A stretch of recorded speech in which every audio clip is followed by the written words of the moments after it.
This is Throop Garden in the foreground and Millikan Library in the background. This scene appeared in several episodes of Numbers. Hello, we're going to talk about a delicate and perhaps controversial topic, and this is the question of how it is that genes predisposing to bipolar disease have survived and even perhaps maintained their ratio in modern societies. And the answer may be that a small disposition to bipolar behavior, a small disposition to manic behavior may be a selective advantage. So let's go on and talk about this so-called heterozygote advantage. It is clear to many people that people with bipolar disorder are often fascinating in the early stages.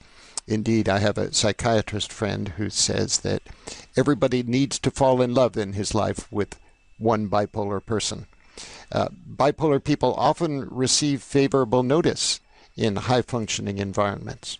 And I'm now going to give you some observations by K. Redfield Jamison about high-functioning environments that are primarily artistic ones. But I think these days we are all more aware than previously of the possibility that bipolar disorder somewhere on the spectrum, or a tendency toward bipolar disorder, is also prevalent in other high-functioning environments where people receive favorable notice for excellent achievements, and this would include universities, corporate leadership, and government.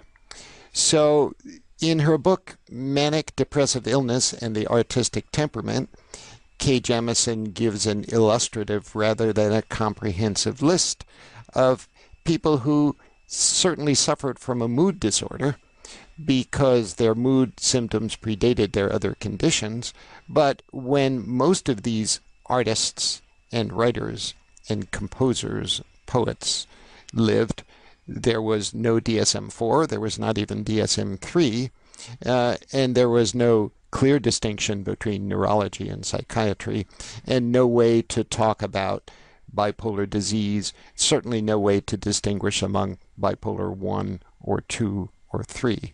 But the list of highly creative people, artists, writers, composers, musicians, poets, artists, is really quite impressive. People whose success seemed to go along with a certain propensity toward mood, possibly bipolar behavior. A good example of a person who showed some traits of bipolar disorder would be, of course, the painter Van Gogh.